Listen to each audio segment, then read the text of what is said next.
listening.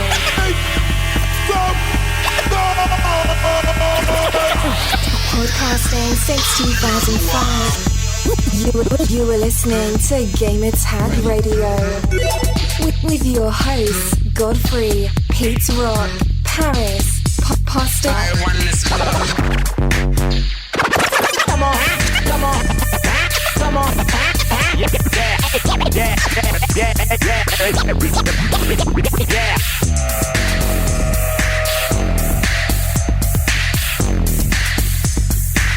Welcome to Gamer Tag Radio, episode 514. This is your host Godfrey, and also let introduce my co-host Paris. What's up, Paris? I'm excited, man. We got a special guest this week. Yeah, Nicholas. Howdy. Of Co-Optimus. What's up? Not much. Happy to be here. You know what? I think, as long as I've known you guys, I don't think I've ever been on an episode of GTR. We've been through together different events and stuff. Yeah. We probably done some live things and stuff like that. That's cool, man. But for those that don't know about your website, tell us a little bit about that before we move on. So Co-Optimus is it's a database of cooperative video games. So if you don't want to play against people, you want to play with people against the computer. It's all about sitting on the couch with your wife or your boyfriend and your brother or whatnot and playing games together. That's what we're about. It's about finding whether you can play them on the couch or online. Nice. And what features it has, and we do reviews and news and stuff like that too. Mm-hmm. But awesome. Our hook's the database, finding the next great game to play with your gaming partners. All right, cool, man. Well, for those that want to check it out, cooptimus.com, right? Or is it? Yep. That's okay, cool. And Paris, Halo 5, we reviewed that last episode. Great feedback from everyone. Oh, yeah. The feedback's been pretty good so far. And I think, aren't we going to get into a little discussion about Halo 5 again? Yeah. Here? We definitely got to talk about that later. Because Miss Cleo's going to say something at the end. Okay. But I have to say real quick, just having Nick on here. And it was funny because you had tweeted out something yesterday and it just brought back all the feels of the memories. We first met at Microsoft for the Halo 3 community event. And then it was 8 years ago. It doesn't seem, that's crazy. Insane. It's just so amazing how much time flies by, and a lot of pounds later too. So yeah, awesome. Well, same for me, man. That was a surreal event going to Microsoft and launching that game at it was at a Best Buy right there in Bellevue. Bill Gates was there. Yeah, it was crazy. It was nuts. So yeah, that was a good time. Man, 8 years. Wow, that's a very long time. All right, so head over to gamertagradio.com or play.it. Listen to our past episodes and send us your feedback. Give us a call, 786-273-7GTR. That's 786-273-7GTR. Email us, fanmail@gamertagradio.com. Next episode, we have a couple reviews. Assassin's Creed Syndicate and also Guitar Hero Live, so stay tuned for that. But this week, we are going to be talking about the new Alienware Steam machine, and of course, some stuff about Halo 5, which we're getting a lot of feedback from everybody, man, about the review and about the game, and a lot of people were asking us about questions about the campaign. Every time a Halo game comes out, there's always controversy. Either the multiplayer, people are complaining about that, or people are complaining about the campaign. So we've been getting feedback about that everywhere. So, but before we go to the Alienware Steam machine, Nick, I want to ask you, what are your thoughts of Halo 5? I know we played a couple times, no issues. It was very smooth, the campaign, playing full player co-op. But man, legendary, tough. Yeah, it was brutal. So, I mean, the big thing that we've been hearing at Co-Optimus and stuff, everyone's mad that they took out the couch co-op play. Every single Halo game, even the non-FPS Halo Wars had couch co-op play. So this was the first one that didn't. And so there's, everyone thinks it's a money-making scheme from Microsoft and this and that they took it out. But, yeah, like you said, it was super smooth when we played online. There was literally no lag at all. Very silky smooth, 60 frames per second. And that was on Legendary. So, there's plenty of guys in Chaos happening. So I think that dedicated server stuff for co-op paid off, at least there, for people that play online.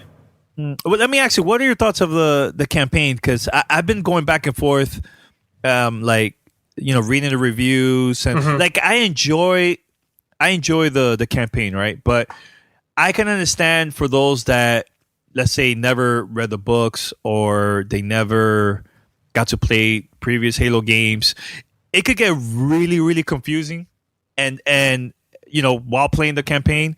But do you guys feel the same way about it too, or like for someone that doesn't know anything about Halo, it's their first time playing Halo, getting Xbox One, everything like that?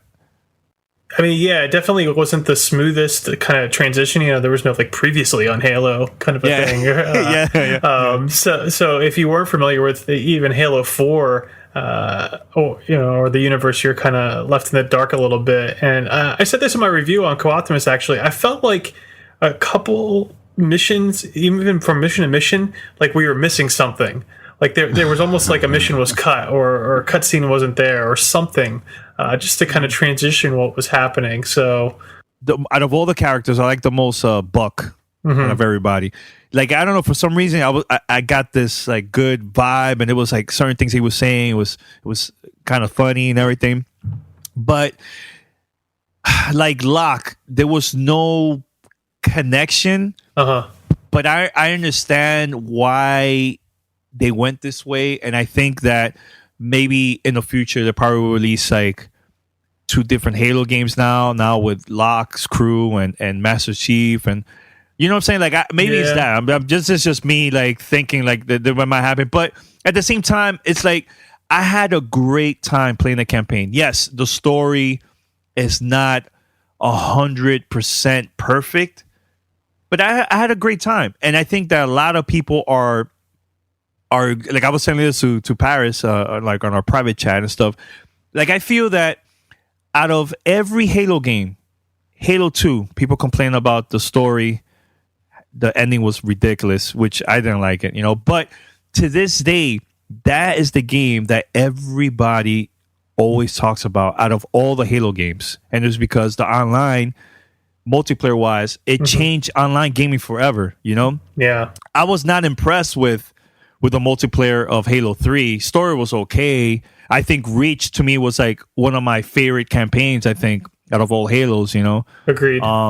And look, and even with this, are they having 4-player co-op? Like, it makes sense. Before, it was just Master Chief with 4 different screens. Maybe Halo 2 was a little bit different when it comes to that with the Arbiter. With the Arbiter and stuff. Yeah, that makes a little bit, much sense, but I don't know, Paris, I know you had to say, like, you want to say like a lot of things about that. So go for it, man. Your mic is yours, man. And again, this episode isn't about Halo 5 no, it's not, so much so, but I agree with what Nick is saying. And I know we did our review, and I know everything we said on there, and I stand by everything that we said on that review. But just as the days have passed, and I've really been reflecting on that campaign and what we played and what came out of that story, I'm convinced they pulled a Destiny and it changed. It changed in the last year, because if you look at the ad campaigns and everything that's been going on with Halo 5, they were setting up this conflict of Master Chief, the traitor, and just a whole conflict between him and Locke. We didn't really get that at all in this game, and to me, the way it ended and just the whole twist and everything that was in it, again, no spoilers, not trying to spoil anything, but it just felt rushed. It didn't feel like something that they'd been working on for years and building up to from Halo 4. It felt like, oh crap, the direction that we're going doesn't make sense. We got to get something out on the ship date because we promised to change the story. That's what I think happened. I mean, even look back when at that the Xbox One reveal at E3, the Halo 5 teaser, then you got Master Chief in the desert and all this. Where was that in the game? Even go to the Master Chief collection, just the little cutscenes that you had with Locke and the Arbiter in there. They changed, dude. They changed the game, in my personal opinion. And here's what I'm trying to say on that. Just to sum it up really quick. The campaign, the gameplay of it is fantastic. Like I said in the review, this game was meant to be played with 3 of your buddies. There's no doubt about it. I'm not taking look, Halo 5 is a technical marvel for what they were able to pull off and keep that consistent 60 frames per second, silky smooth, like you said, with the multiplayer, everything. That's fine. Not complaining about that at all. I'm strictly talking about the story itself. It felt underwhelming to me. And like you bring up the Halo 2 thing, and I know I kind of backtrack a little bit off of in the review where I didn't want to take it that extreme. Thinking about it more, I kind of do want to take it that extreme. I really feel that this was a Halo 2 type job. It really feels that way. Like when we look back at Halo 5, 10 years from now, this story is just going to feel very insignificant in the grand scheme of whatever it is they're trying to do. I just felt like this was just a stepping stone to get us to the true story that they're trying to tell in Halo 6. What did we really get resolved in Halo 5? Nothing. No, there's more questions, of course. There's more questions. Yeah. So it's like, I hope they're answering on 6. It won't make sense. I certainly hope so. I certainly hope so. Like I said, I've not listened to Hunt the Truth or any of that, but it seems to me there wasn't a lot of that integrated into this game either, which it not necessarily needed to be because not everyone's going to listen to that. But it just feels to me like something changed in this game. I can't put my finger on it, but something about it is off with the story. Okay, can I ask you guys one other random thing that has to do about it? What do you think? What do you think of the menu system of the game? Does it feel very underwhelming to you? Certain things, yes. Like I think that the menu system, while you go to the multiplayer part, I like it, love it. The main screen, not so much. Yeah, like I don't know. It feels like something is missing in there, or it's like way too simple. I don't know. Maybe it's just me. No, that's the first feeling I got too, and I fired it up and I looked at it. I was like, "Wait, this looks like placeholder." Like that's what I thought. Yeah, I mean, like compare it like to Halo 3's menu, for example. And that game was like, hey, like we were saying, that game was 8 years old, and I think that UI was better than what we got on this one. So no, I totally agree. Even Halo 2 menu was a little bit better, easier to find friends, easier to. I don't know. All I'm saying is this: there's any Halo fan, pick up the game and play it. Absolutely, I'm not taking that, saying to not do that at all. But something about it is off. I just can't put my finger on it. But here's the thing: once you load up the game, it's a different world, though. That's like a different ballgame. Forget about the story and playing the campaign is. I love it. To me, I think out of all the games that I play this year, this definitely goes to my top 5 of the year. I think so. Although, as a first person shooter game, Paris, mention one first person shooter game that came out this year that has been better than Halo when it comes to multiplayer. Don't make me say it because then I'm gonna get hate mail. Oh, Destiny, take it to game. That's what you're gonna say? Of course, that's what I'm gonna say. Come on, Paris. Hey, look, that's not what this podcast is about. Well, let's talk about that another day. Yeah, whatever. It's all good. Go after Paris, guys. You love Halo, go after Paris.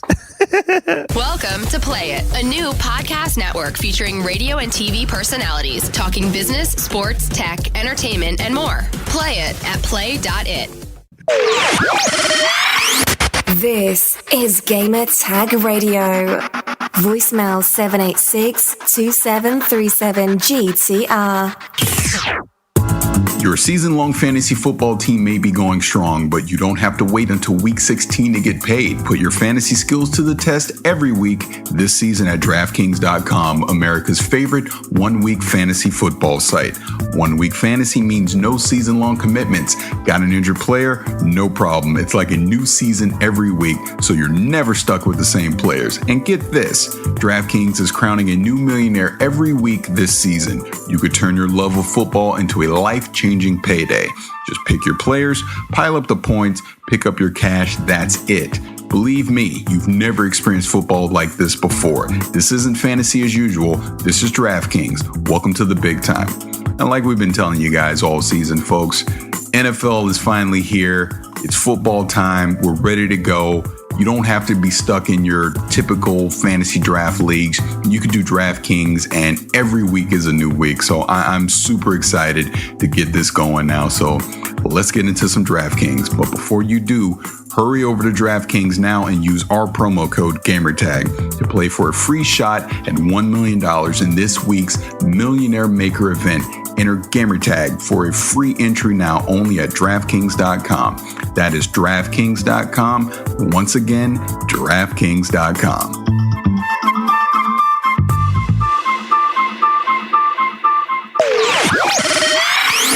This is Gamer Tag Radio. Voicemail 786-2737-GTR. But now, before we go to the Steam Machine stuff, very quick, Nick. And I know you talked about Co-Optimus and everything like that, your website. Mm-hmm. Now, we've been getting a lot of questions from the listeners about games not featuring local co-op type thing. And I know there is games out there. You know, it's just got to look for it. Like, I know the last major game that came out that has that, Forza Motorsport, Forza 6. You could play split screen, which is cool. You know, or if you want to go back to the remastered stuff, you could try out, Castle Crashers and stuff. But more and more, I see that companies are removing that from their games, especially like the major games. So, what are your thoughts about that? Here's what's happening. The AAA titles, because of the drive and push towards graphic fidelity and all that other kind of stuff, they opt to not put it in, I think. That said, there is a overabundance of indie and smaller kind of mid-tier games that have local co-op and local play. There's a ton. We actually had an article probably about a year and a half ago that basically we did some statistical data analysis of stuff, and there's actually more couch co-op games today than there were 5 years ago. Really? Easily. Okay. Released that each year. But in terms of the AAA stuff, your Halos now, and several other ones, they are becoming tougher and tougher to find. Interesting. So, and I think it is. I think it's because there's such a focus on graphics and stuff like that, and they just don't want to sacrifice that. Makes sense. Paris, any question before we go to the Alienware stuff? No, let's just go into the Alienware stuff. I'm excited to ask you guys some questions. All right. Well, shout out to Alienware because they sent us a review copy of the Alienware Steam Machine that's coming out November 10th. This is not a review, and the reason why I'm going to say this is because I've been really focusing on reviewing other stuff like Halo, Guitar Hero. I know Paris and Pete been focusing on other stuff too, like the Assassin's Creed game and all that. So hopefully sometime in November, I'm going to have like an official review on a podcast. So I want to take my time. And the reason also why I want to wait is because like I've been playing here and there, and I like the setup, and the thing is, I want for the listeners to recommend me games for Steam, SteelOS, stuff that I should download. I'll download. Like, I know I have like the mainstream stuff like BioShock and all the Valve games and stuff like that, right? But I think that there's still time for developers to make changes to their games, maybe so it could be available for SteamOS, like for Alienware Steam Machine and stuff like that. Because right now, and hopefully you agree with me, Nick. I mean, look, I'm not a PC guy, but I started this machine with an open mind. I wanted to play it, try it out, and because the thing is, Paris and P, they're like huge Steam fans, huge. Because they're always talking about all the games. It's super cheap and everything, right? So I turned it on, and I love the layout and everything of the dashboard and stuff for Steam OS, but it was very, very hard for me to find. There was so many games, so I'm trying to figure out which games I need to download first. Like, I have all the Valve stuff, all the AAA stuff. Yeah. But I also want to get like those independent games that are sleepers that people telling me that is really, really good, that's not available for like PlayStation or Xbox. So I'm trying to take my time to do research and download those games. and just sit back and just try it out with with the new controller and everything, you know? Yeah. So far, I love the console. I like it. I love the concept and everything. Here's the thing. If I had a PC, it would be a plus for me because I could also stream games that's available that I have it on my PC that I can't download it on my Steam machine. So I could just stream from the computer to the device and I could just play on my TV, you know? The first time I tried this controller, I'm not going to lie, it felt a little bit weird. But let me tell you, if you do get this controller or this device, I highly recommend to try out Portal 2 first. It felt right with that controller. Like I picked it up, I played it smooth, no issues, nothing like that, you know? But I want to get your feedback too with that. Like the first time you held this controller, the Steam controller, how was it for you at first? And which game you tried out first too? Yeah, it was awkward for me too. And it did, you know, the divisive thing on it is that right where the right analog stick would essentially be is a touchpad now, right? Yes. Correct. So that is essentially your mouse emulation. And the first game I tried with it was actually Borderlands 2. And I did try Portal as well, and you're right, it works a little bit better in Portal, but with Borderlands 2, it didn't work for me almost at all. It worked, but I felt like I was fighting the controller the entire time. And here's the thing, I feel that it depends on the developers. And also, you could also depend on the community, because that's another thing I forgot to mention, that when you download a game and you want to set up the controller, you have a choice. You could download templates from the community, or let's say the developer added this as a like the controller is going to work for this game. You could download that template, but I would like to get templates from the community, because they're the ones that are making this controller even better, and that's why it's a little bit early, because not that many people have the controller. You know, the controller is going to come out after November 10th when the launches and stuff. So I downloaded a couple games and I downloaded a template from the community, and it worked well. Like some games it worked perfectly. You know, others it didn't. So that's why I'm trying to give it a chance. You know, so I know Paris is very, very curious about this controller. I think that at first, when I started playing Portal 2, I felt like it was like too fast for me, like moving around with that part of the right side of the controller, and I had to slow down a little bit. Guys, sensitivity was, I think, a little bit too high. But once you get it right, it felt good. I picked it up fast. Like it wasn't something too difficult. No. Now there were certain games that I picked up. I downloaded. It wasn't working right with, maybe because I downloaded the wrong type of template for that particular game. So that's why I want to do a little bit more research, and I want to try to get feedback from the listeners of games that I should download. Like I know David recommended me a couple of independent games that's pretty cool so far that I downloaded and stuff. So, but overall, the console, I think. That's one of the things I was expecting this console to be a little bit big, like, you know, maybe a little bit smaller than the Xbox One, but I was not expecting this to be the same size as the Wii U at all. It's a 1 terabyte hard drive, correct? Yeah. Now, what is the difference between this and Alpha? So the Alpha had a little bit older NVIDIA processor in it. And it also had, I think, the older Intel processor. Okay.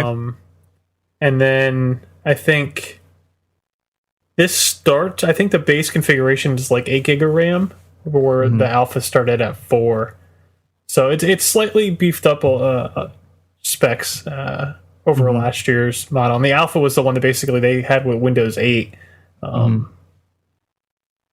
You know, same form factor and everything, but...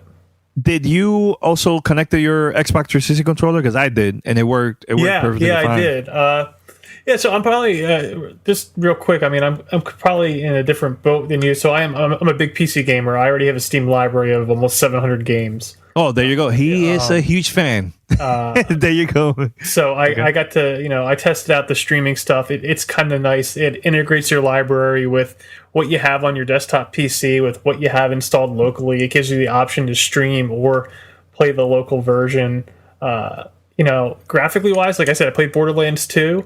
I ran it at 1080p, pretty much high graphic settings across the board, and it was 60 frames per second, really smooth. It's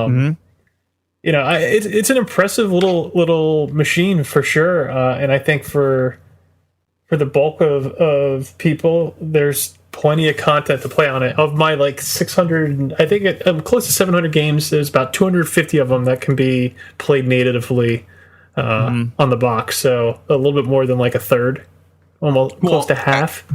If I could jump in, because I think that's the one thing I want you guys to kind of explain. Why is there a difference playing it on the Steam machine versus playing on a Windows PC, that you're seeing the difference in the amount of games that you can play? Can you talk about Steam OS? What are your impressions so far of that operating system? So the reason that you're limited to playing stuff locally, that is downloading it, installing it, and playing it locally on the machine, is that it's a Linux-based OS.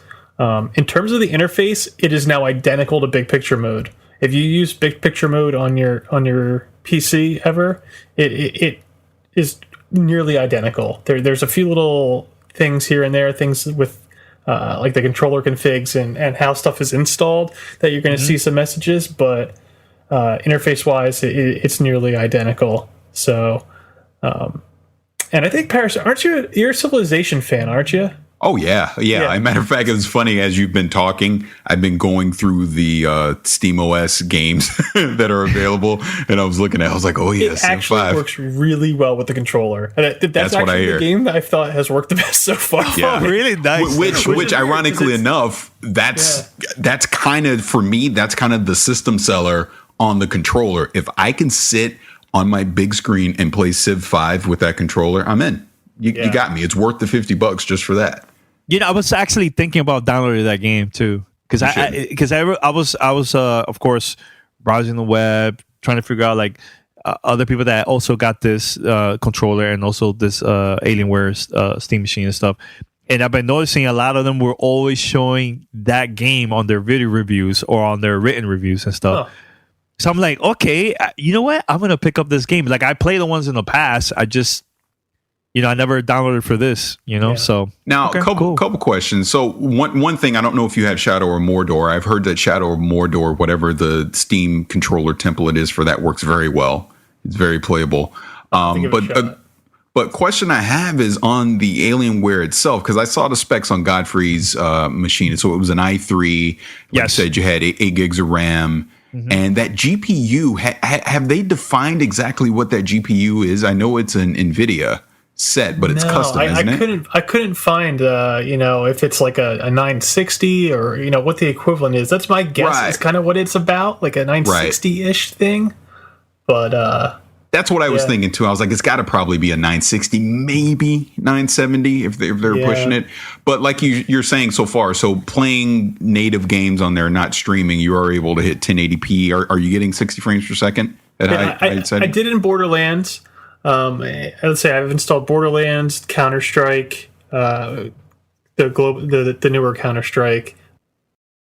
All those have hit it. I haven't tried anything like Shadow Mortar would be a good one to try because it's a bit newer. Right. I haven't installed that yet. I did have an issue with the wireless on it where I couldn't get really good download speeds. So I haven't downloaded a ton, to be honest. I was capping out at 2 or 3 meg. Oh, I have it connected directly, so it was faster for me. That's the thing. I even had issues with my PlayStation or Xbox downloading like that wirelessly. Mm-hmm. But once I connected, wired, it was fast. Yeah. To me, Well, that brings up another question for me then, because you mentioned before you were doing a little bit of streaming from your PC, so you were doing that over wireless as well. Yeah, and I had some issues actually.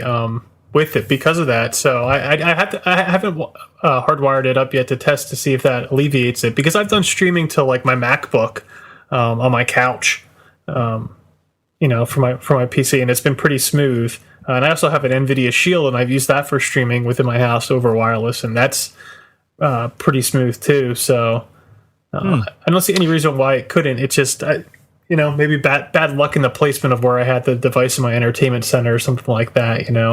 Yeah, let me ask you a question about Paris. I know you do like a little bit of streaming from your Xbox to your PC, right? Yeah, and I also do some streaming from Steam to my Mac Mini. To the Mac Mini. Okay, so do you have that connected wires like directly? Oh no, I'm hardwired all through the house. Okay. Yeah, when it comes to that kind of stuff, I don't mess around with wireless. I just go hardwired. Okay. I'm curious about that, like how that's going to be connected wire. I think it will be a lot smoother, I think, with the Alienware. Well, the grand scenario that I'm looking for, because I'm not going to get a Steam machine because, again, I have a high-end PC, so there's no point for me to get one. But the thing that I'm going to be curious about, and I know you guys don't have it, is the Steam Link, which has been getting some great reviews so far, because my ideal scenario would be out on my big screen to have a Steam Link out there paired with the Steam controller and playing games like Civ 5. So far, like I said, I've played around with on a Mac Mini some of the streaming. I haven't done it recently, but it worked fairly well. Wasn't that bad. So I'm just so curious to see what the final product's going to look like, because I know even right now with the Steam Link and the controller out, Valve is basically saying they're still in beta, because there's going to be a lot of updates to come out before the official release on the 10th. And then, like you guys are even saying with the controller support, you're really not going to see the true potential of it until it gets out into the masses and the community starts, playing around with it and getting these templates out there. Yeah, I agree. I know. I look, as a person that just play consoles and not PC, I'm really liking this, man. Like now, more than ever, I'm curious about Steam, and also I want to discover more of like those independent games that's now available on other consoles, and you only could get it through Steam. Just wait, man. Steam sale's probably coming up with Halloween. They usually have one around this time. That's another thing. And then the winter sale. That's the big one. It's so funny because I've been joking around in the chat about this. I'm waiting on the winter sale before I get GTA 5, because I know it's going to be on sale. I keep waiting. Welcome to Play It, a new podcast network featuring radio and TV personalities talking business, sports, tech, entertainment, and more. Play it at play.it. But let me ask you guys this question. So can you modify this Alienware box at all? Can you swap out the memory, GPU, anything? I haven't looked into it, but I know that when they sent us some of the literature on it, like that was one of the things they said that we should talk about. There's a little compartment on the bottom of the thing that I opened up, and there's a USB device in there for the Steam controller, actually. And it looks like that's where there's some screw access to the machine itself. But I don't know, to be honest. My guess is you'll probably be able to do hard drive and memory, but probably not video or processor. Usually in these kind of smaller things, they're soldered on. Yeah, because that's my one thing that I would give pause to for anyone that wants to pick this up is I'd want access to the GPU to be able to swap it out at some point. Because as you obviously know, the way PC gaming goes, you will get left behind if you don't upgrade at some point. So what's the pricing on this box? This one is, I believe, $450, correct? I think so, yeah. It starts at $450. Because there is 3 different versions, I think. Yeah. And the one that we have is the $450 one. And so is this considered the low end one? Yes. Yeah. Okay. Yeah. I think it's like there's an i3, an i5, and an i7 version. And then the i7 one has a little bit faster memory on the video card. Is it, what are they doing? Is it DDR3, DDR5? Or does it, they're not saying? I don't know if they specifically call it out. It had some kind of marketing speak on it. If you go to the Alienware site and look at the thing. Yeah. But now here's the thing, Nick. Like I would love to get, because I know you say you have a lot of games through Steam. Please send me any recommendations of stuff that will work for this device for me to download. It doesn't matter if it's like independent or not. Because the thing is, next month I'm gonna get together with a group of people here in my house. We're gonna have a little gaming party, and some of them are really hardcore Steam fans, and some are just console fans. So I just want to get the reaction, good or bad, of them playing this for the first time, and also trying out the controller. And I'm also gonna have the 360 controller, and I'm probably also gonna, hopefully I could download some games that we could play, local co-op, stuff like that. So yeah, definitely want to do that. I will say Steam does a really good job with their recommendation engine. If you once you do get a couple things and you go to the store and you look at it, and it shows kind of who's recommended it, what's related to it, there's cool. The tagging system, which is important to kind of find some stuff. I mean, I think they're up to like 6,000 titles on Steam, or 7,000 at this point. Yeah, something crazy like that. It's a pretty big library, so you're right. It's daunting. Yeah. I mean, right now I believe there's 1,400 games that works for the Alienware Steam machine. Okay, and hopefully more in the future. But here's the thing: it's too early. I think from now to launch, and even in the future, there are going to be a lot more updates, a lot more templates that's going to work perfectly for your favorite games out there. So look, I'm not a PC person. Like I'm strictly console, and I'm really enjoying this device, and I see the potential of not forget about the whole AAA thing, because we could get that anywhere, but those special games that you will not find like in other places, like sometimes I hear Paris and Pete, Mandy, everybody, the whole crew talking about independent games that is not available for the console, and it's only on Steam. And I'm like, all right, I want to try it out to see why these guys are talking about it so much now, Yeah. Well, Danny, I have 2 recommendations for you just as I'm browsing through the library right now. Please. SteamOS has the Talos Principle, which you have to play. It's a fantastic game, and also City Skyline. Which is basically like a SimCity game, but it's better than SimCity. I love SimCity, which I would think, because matter of fact, the Talos Principle, was this GDC? I believe it was GDC. Gabe Newell was showing it off to Maximum PC, and that was the game that he demoed the Steam Machine controller with. Was the Talos Principle? Okay. And I can already tell you now, City Skyline would be perfect for that controller. So check those out. Wait for a Steam sale. Yeah, I'm looking through the Co-Optimus Steam store page on the ones that we recommended for co-op. Definitely need for the gaming party. So yeah, Dungeon of the Endless is a really cool little like roguelike, almost like board game-ish kind of a game. Okay, which is a lot of fun. If you never played any of the Orcs Must Die games, they're pretty fun. Okay. What else we got here? Ooh, Rogue Legacy is on SteamOS as well. Interesting. One of the hardest, most frustrating, fun platformers you'll ever play. That's awesome.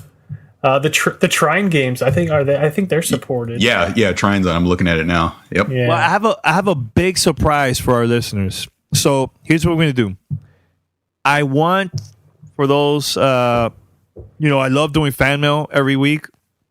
So the next fan mail, I'm gonna pick, some the best questions for the show, and I have a special code that Alienware and Val sent us. This code unlocks every single Val game, past, present, and future. Can I have it? All for free. No, Paris, not for you. It's gonna be for one of our listeners. So if they release games in the future, that's going to be yours for free. Half-Life 3. Every game, Half-Life 3, there you go, or Portal 3 or whatever. Every game they release, it will be yours totally, totally free. All you have to do is send us an email with questions for fan mail, and we're going to pick my favorite question of the episode. So send it to fanmail@gamertagradio.com, and you will get this code ASAP. What do you guys think about that? No, that's an awesome deal. Yeah, that's hot. I mean, I have virtually every Valve game I could possibly want already, but the fact that you're also going to get future games, yeah, that's a great deal. Because So there you go. look, in 50 years when Half-Life 3 comes out, you can get it. There you go. It's perfect. But yeah, overall, look, man, I'm enjoying it. I would like to thank, Alienware for sending me this device. I was honestly, a little bit. I had a huge question mark. Like, man, am I gonna like this? And even my brother, he's watching the World Series right now. He's a huge Mets fan, by the way. Shout out to him and stuff. So he's right here watching the game. And the first thing he did was just picked up the controller and looked at it. He looked at the console. He's like, all right, we're going to play definitely when I come here in a couple of days. I'm like, all right, we're definitely going to do that. So we're going to be recording a full review and everything, man, with everybody here at the house. We're going to have like a pretty big round table and stuff. So that's going to be fun.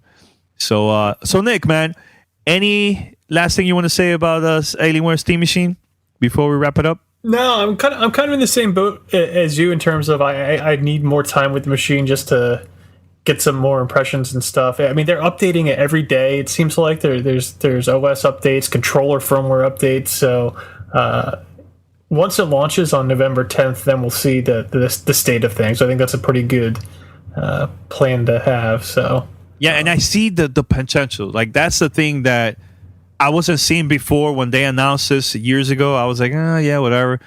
But now, actually trying it out, I see the potential of this getting even better and better in the future. More games. The controller is going to work even better, for future titles and stuff, and also past titles. So, but remember, it all depends on also the publisher, the developers, if they want to make a change and update their games for the controller to actually work for that game. Yeah. It makes me very happy to hear you say that, Danny. It really does. Why you say that? Because that's the whole point that Valve with these Steam machines and the controllers and everything, I think that's part of the reason they created this. They want to get console gamers involved in the PC gaming because there's just so many titles and things that you've not experienced because there's that barrier to entry because it seems very foreign to you. But in this way, it comes to you in a package that's similar to a console. You don't have to use a Steam controller. You can plug in a 360 controller or whatever, and you're going to have access to all these games. Like, matter of fact, another game I would love for you to play that is available on Steam OS is Kentucky Route Zero. It's fantastic. I think it's something that you can't get on a console right now, but the story is amazing. You'd love it. Yeah, definitely. I'm definitely gonna. I know everybody's gonna be surprised. Wow, Godfrey actually liked this. It's cool, man. You know what? I this year has been a very crazy, busy year for us.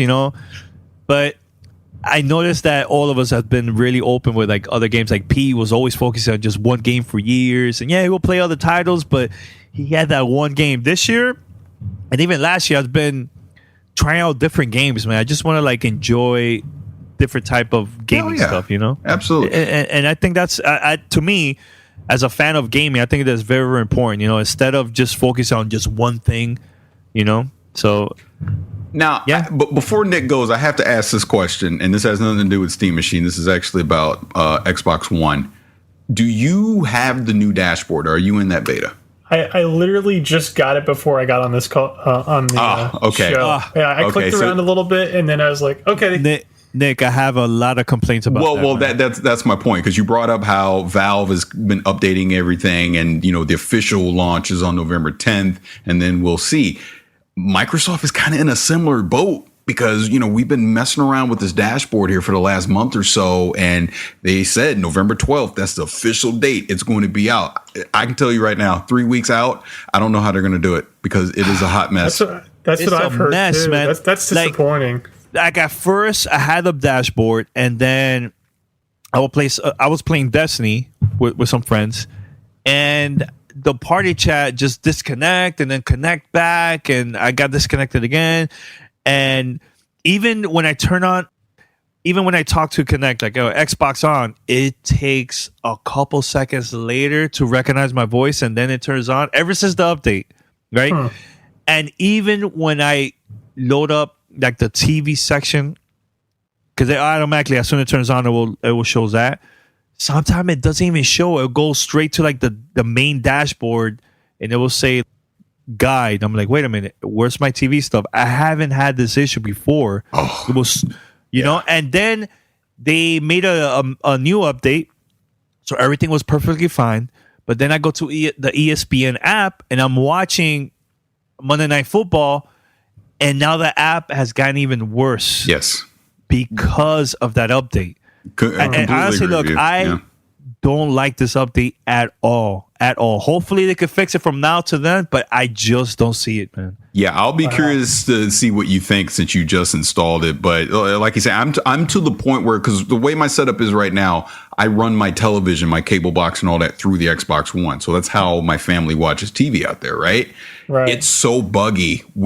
I have to reboot the Xbox a few times sometimes just to get the TV app to work correctly. My Plex app doesn't work. Like you said, the ESPN app doesn't work. And I understand it's beta, so I'm not complaining. But what I am saying is we're getting close to the deadline here, that if this thing isn't working on November 12th, I'm going to have no choice but to disconnect the Xbox One from the main TV and just put it off in the office or something, because the dashboard is just so unstable right now.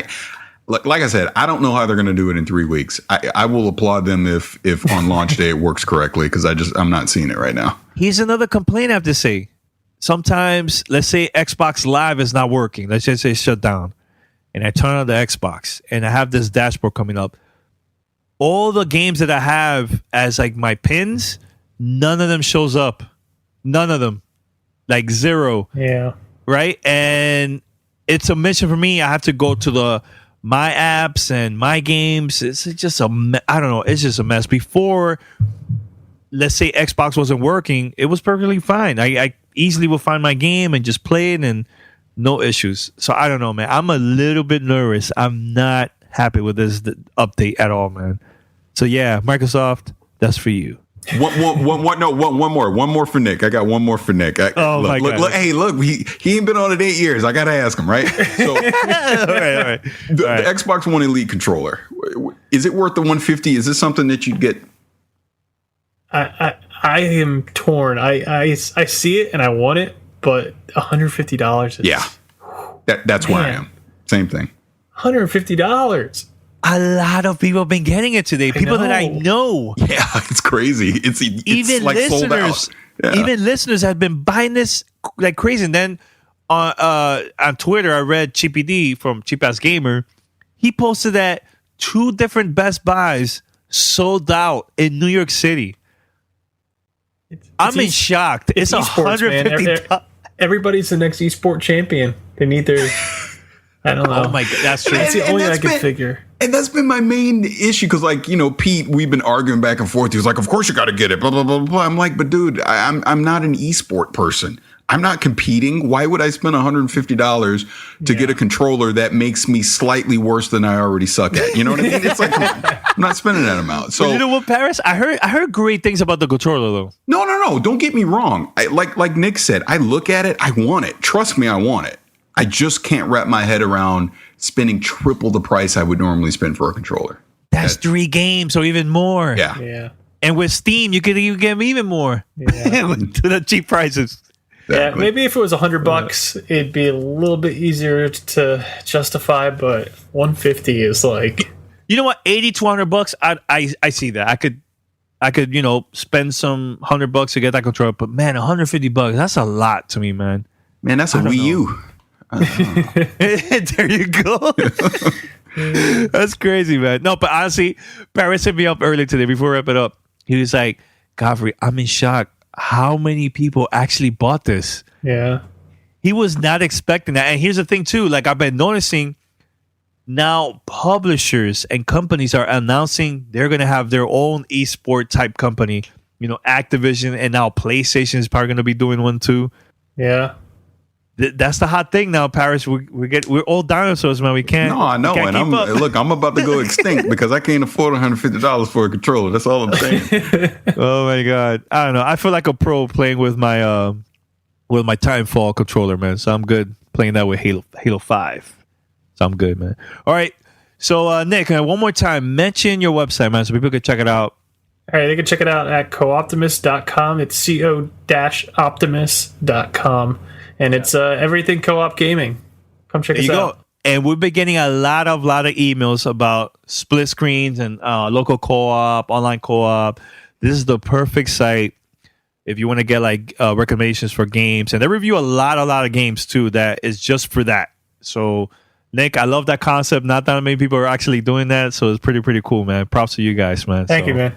Oh, yeah, absolutely. Man. Yeah, I remember when you guys first started. I was like, man, that's a great idea. Wish I would have thought of it. Genius. Yeah. Came out of my own necessity. I needed the info, so I might as well share it with everybody else. Yeah, might as well, man. All right, head over to gamertagradio.com or play.it. Listen to our past episodes and give us a call, 786-273-7GTR. That's 786-273-7GTR. Or email us, fanmail@gamertagradio.com. All right, if you have Halo 5, join our clan or Spartan Company, whatever you want to call it. You could join us, look up Gamer Tag Radio. We're there. One of these days, Paris, we got to plan this out. I would love to play with our listeners. We'll have like a game night, just strictly Warzone, Arena. We'll try everything else, man, online. What'd you think? No, it sounds like a plan. Let's do it. All right, we're going to plan it out. Hopefully by next week, we'll give you like an official date so we can make this happen and stuff. So if you see me online or you see Paris, hit us up and we'll play some games online and stuff, which I've been doing that a lot for the past few days and stuff. So, and that's it. Paris, anything else before we wrap it up? No, I think that's about it, man. Just keep sending the feedback. We really appreciate it. And I cannot wait to get my hands on that Steam controller. Definitely. And also, we'd like to give a shout out to Alienware. Thanks once again to sending us this Steam machine. Pretty cool, man. So, and that's it. Remember, hit up P-Rock and Patrick. If you see them on Twitter or online, hit them up and stuff. And we have more goodies coming up in the future, man. So we're working behind the scenes for more future interviews. I'm looking at you, Paris. You almost made me say something that I can't say on the podcast. Don't say it. Okay. No. All right. Until next week, we're out. Peace. You're listening to Gamer Tag Radio. Be sure to like us on Facebook. Follow us on Twitter. Thanks for listening. Tune in next week.